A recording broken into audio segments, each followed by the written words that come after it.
जय श्रीमन नारायण। ए पर जे टिप्पणी हम करे जा रहल बा रामानुजदास श्रीमान गट्टू वेणुगोपाल स्वामी जी के द्वारा दिहल गयल बा। अध्याय 11 विश्व स्वरूप सदर्शन योग श्लोक 32। कालोऽस्मि लोकक्षयकृत् प्रवृद्धः लोकान् समाहर्तुम् इह प्रवृत्तः ऋतेऽपि त्वां न भविष्यन्ति सर्वे एव स्थिताः प्रत्यनीकेषु योधाः। ओम। गीताचार श्री कृष्ण परमात्मा हमनी सबके साथे अर्जुन के साथे विश्व स्वरूप सदर्शन योग के उपदेश दे रहल बाड़े।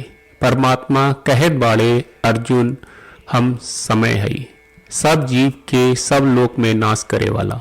अर्जुन यही राजा लोक के मारे और इस संसार के सब जीव के नाश करे के उद्देश्य से ही हम ई रूप में प्रकट हो। कब अर्जुन तू न लड़ी, ई राजा लोक के मत मारी, कौनो प्रयास न करी, फिर भी ई विपक्षी सेना में ई महान योद्धा लोक के हमारा इच्छा के अनुसार नष्ट होए के पड़ी। लड़ाई न करब से केहू इनका न बचा पाई। ठीक वही तरह श्री कृष्ण परमात्मा कहत बाड़न कि ऊ एक रूप में खाली ई राजा के मारे खातिर प्रकट भयल बाड़न और ऊ विश्व स्वरूप के ई तथ्य अर्जुन के बतावे खातिर दिखावत बाड़न और अर्जुन के हार न माने के प्रेरणा देले बाड़न। श्री कृष्ण परमात्मा के विश्व व्यापिता के समझ के हमनी के अपन दैनिक जीवन के एक युद्ध निहत माने के चाहिए। संगी शास्त्र के अनुसरण करके आपन कर्तव्य निभावे के चाहिए और आपन जीवन के उद्देश्य के प्राप्ति के आकांक्षा के संगे आगे बढ़े के चाहिए। जीवन के सार्थक बनावे खातिर हमनी के श्री कृष्ण परमात्मा आ श्रीमन नारायण के समर्पण करे के चाहिए और उनकर बात जैसन बा श्लोक के रूप में दोहरावे के कोशिश करे के चाहिए। कालोऽस्मि लोकक्षयकृत् प्रवृद्धः लोकान् समाहर्तुमिह प्रवृत्तः ऋतेऽपि त्वां न भविष्यन्ति सर्वे एव स्थिताः प्रत्यनीकेषु योधाः। श्रीमद् भगवत गीता का पूरा सार श्री कृष्ण परमात्मा ने अध्याय 18वें के श्लोक 65 से 70 में 8 काम करे खातिर दिले बाड़े। श्री कृष्ण कहले, हम ओ लोगन से प्रेम करनी जो लोग इन 8 बातन के मान तारे। हम ओ भक्तन के हर तरह से रक्षा करब। श्री कृष्ण परमात्मा के द्वारा बोलल गईल संपूर्ण भगवत गीता सुनला के बाद अर्जुन कहले, करिष्ये वचनम त्वा, जेके मतलब बा कृष्ण मैं वही करब जौन आप कही। यही कारण बा श्री कृष्ण अर्जुन के हर तरह के सफलता आ विजय प्रदान करेले। आई परमात्मा के आपन व्रत देई कि हमनी के ये 8 गौ कर्म के पालन करी जा। ई वचन परमात्मा के देवे से बड़न कौनो पूजा तपस्या यज्ञ नहीं। हम 8 प्रण कहब जौन हमनी के करे के चाहिए। आप सब कृपया इन्हन के आपन दिमाग और दिल में सोची। श्री कृष्ण के आपन वचन देवे के ई तरीका में हमनी सबकी कल्पना करे के चाहिए कि श्री कृष्ण का चेहरा खुशी से चमकत बा और खुशी के एहसास करत बा। जय श्रीमन नारायण।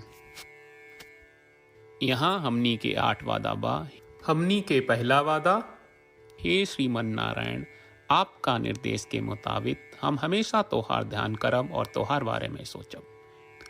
हमनी के दूसर वादा, हे श्रीमन नारायण आपका सलाह का अनुसार हम हमेशा आपका भक्त रहब।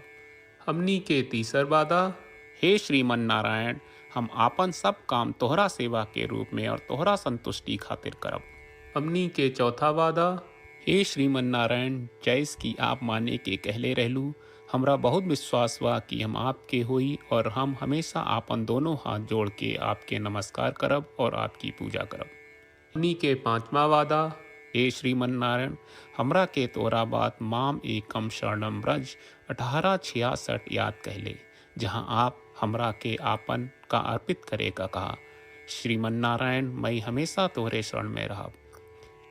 हमनी के छठवां वादा।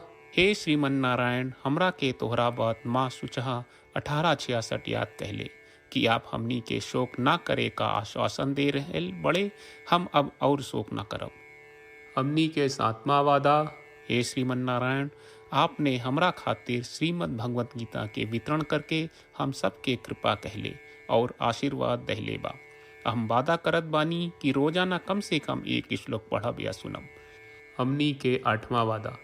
हे श्रीमन्नारायण आप गीता के पूरा मानवता तक ले गयलू। हम गीता में आपके दिव्य वचन के उन भक्तन तक पहुँचावे के प्रयास करब जे गीता से अपरिचित बा। हे श्रीमन्नारायण हम उई करब जौन तू करे का कहब। हम ऐसन व्यवहार करब जैसन आप चाहत बानी और हम खाली आपका खातिर काम करब। श्रीमन्नारायण के रोज आपन वचन देहल कि हम ओइस करब जैस आप कहत बानी, ई अपने आप में बड़न पूजा बा।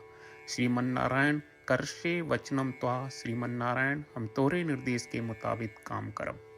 सर्वम श्री कृष्ण अर्पणम अस्तु। जय श्रीमन्नारायण।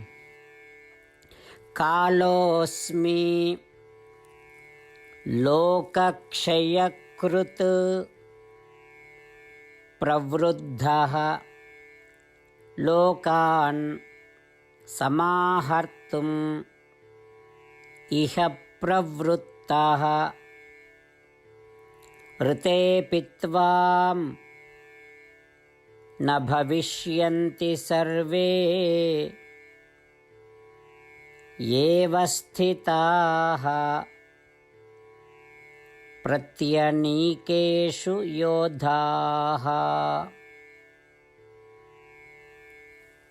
ॐ कालोऽस्मि लोकक्षयकृत् प्रवृद्धः लोकान् समाहर्तुमिह प्रवृत्तः ऋतेऽपि त्वां न भविष्यन्ति सर्वे एव स्थिताः प्रत्यनीकेषु योधाः।